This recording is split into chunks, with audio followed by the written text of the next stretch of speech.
Alors, on vous annonçait récemment que le ANM Grue des Îles allait en cale sèche pendant 5 à 6 semaines et devait être de retour le vendredi 13 juin, ce qui a été fait. Le vendredi soir, le ANM Grue des Îles était de retour, mais samedi, bris mécanique, technique ou peu importe, annoncé par la STQ, et on revient au système de la barge et les passagers pour le retour aérien.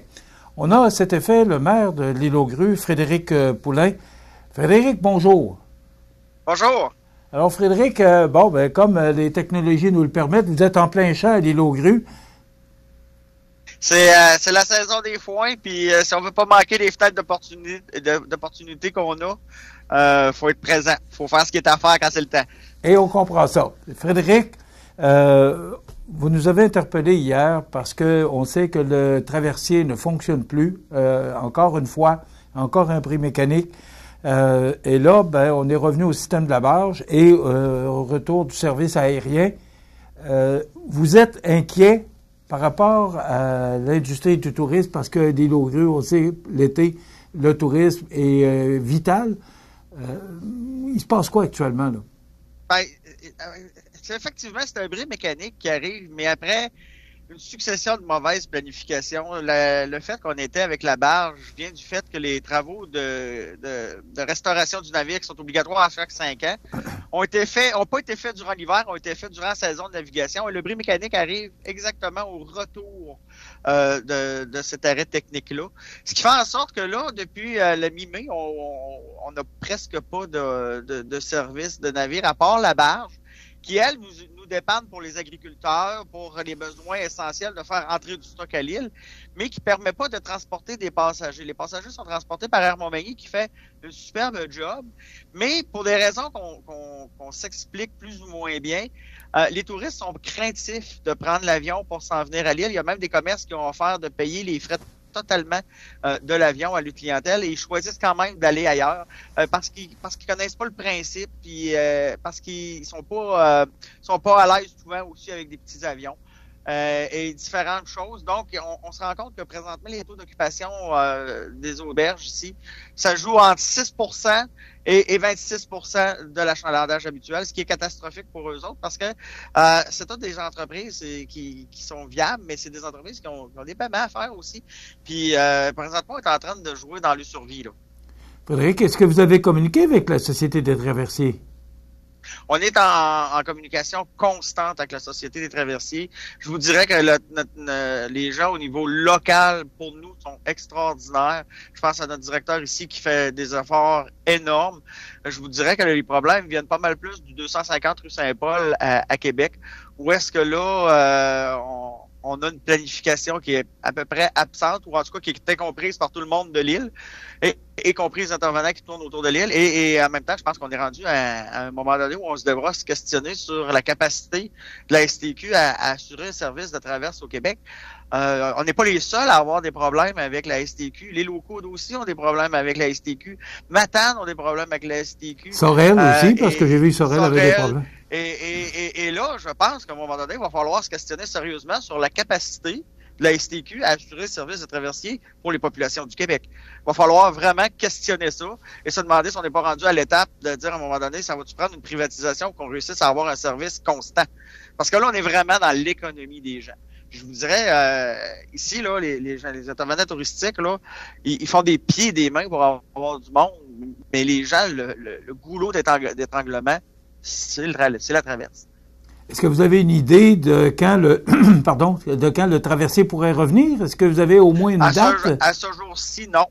On n'a aucune idée de quand ils vont pouvoir venir. On n'a aucune idée de comment les réparations vont s'effectuer non plus, parce qu'on est encore en train de déterminer comment est-ce qu'on va pouvoir faire cette réparation et la nature exacte de cette réparation-là. Et en attendant, on travaille avec les autorités locales pour essayer de mettre plus de mesures compensatoires qu'on a eues à partir du mois de mai pour s'assurer là, que les gens soient confortables de traverser à l'île, qui viennent participer à notre économie, qui viennent aussi découvrir un milieu de vie où est-ce que les résidents là, ils sont très résilients, puis où est-ce que les entrepreneurs touristiques sont vraiment heureux de s'y accueillir. Frédéric, quand vous parlez plus de mesures compensatoires, comme? Ben, écoutez, on travaille, moi j'ai suggéré l'idée qu'on a un croisiériste qui est de Montmagny, puis qui pourrait très bien dépanner dans ce genre de situation-là. Pour des raisons que j'ignore, il n'a pas été sélectionné la première fois. Mais je pense que là, en plus d'Air Montmagny, puis c'est loin d'être une critique envers Air Montmagny, je trouve qu'ils font un travail extraordinaire, mais ils ont des limitations dans la nature de nos opérations. Mais on pourrait mettre un service complémentaire, par exemple, avec Croisière La Chance, qui pourrait assurer une traversée régulière, beau temps, mauvais temps, à part les grands vents, évidemment, mais aussi qui permettrait de traverser des vélos à l'île, qui permettrait de traverser des gens de façon plus régulière que l'avion, parce que l'avion, on peut pas embarquer un vélo là-dedans, puis les gens, ils veulent avoir quand même une certaine autonomie quand ils débarquent à l'île aux Boues. Et quand vous parlez des Croisières La Chance, est-ce qu'il y a des approches qui ont été faites? Ben moi, je m'assure que les deux parties se parlent. Évidemment, nous, on va mettre un peu de pression là-dessus. Et je pense que ça pourrait être un excellent service qu'on pense. Oui, mais c'est une très bonne idée d'ailleurs. Et on a des opérateurs dans le coin qui connaissent parfaitement le fleuve, ses conditions, le quai de Montmagny, le quai de Berthier, le quai de l'île aux Grues. Il y a plein de solutions naturelles dans le milieu. Il suffit que les autorités gouvernementales s'enlignent pour faire affaire avec les gens du milieu, là. C'est sûr que ça ne règle pas le problème de la voiture, parce qu'on ne peut pas traverser sa voiture sur le croisière La Chance. Mais est-ce que vous avez un service de transport pour du quai aller à l'île aux Grues, se rendre aux... Il y a toujours le transport de M. Robin qui est fait ici, là, qui fonctionne très bien. C'est sûr que les gens, il faut se mettre à l'idée que on n'a pas les voitures. Et c'est pour ça que nous, à la municipalité, on commence à travailler sur des projets de mini-voitures électriques qui font en sorte qu'on pourrait en faire la location à l'île aux Grues, mais on pourra aussi être capable d'augmenter notre capacité d'accueil sur l'île aux Grues avec le navire, capable d'avoir plus de gens. C'est toutes des choses qu'on est en train de mettre en place, mais en même temps, il faut s'assurer d'avoir un transport régulier à l'île aux Grues, prévisible, où est-ce que les gens sont capables de s'y fier. Et là, on n'est pas là cette année, mais pas du tout. Et ça l'émane de l'an passé, où est-ce que les gens qui avaient à planifier l'arrêt technique l'ont fait pour ce printemps au lieu de le faire pour l'hiver passé, alors que le navire n'était pas en service. Là, le bateau, il est où? Le NM Creux des Îles, est-ce qu'il est taqué ou s'il est retrouvé en cale sèche? Sincèrement, j'en ai aucune idée. Ma job, c'est de m'assurer qu'on soit capable de rentrer à l'île le plus facilement possible. Eux autres, le job, c'est de le réparer au plus sacrant, parce qu'il faut savoir que ça lui coûte de l'argent quand même, passablement, là, toutes ces mesures compensatoires-là. Mais pour l'instant, là, c'est le message que je veux passer aux gens, c'est que l'île est quand même accessible par Air Montmagny. On travaille pour mettre d'autres fonctions. On travaille pour mettre une gratuité aussi au niveau des transports aériens pour les gens qui sont non résidents.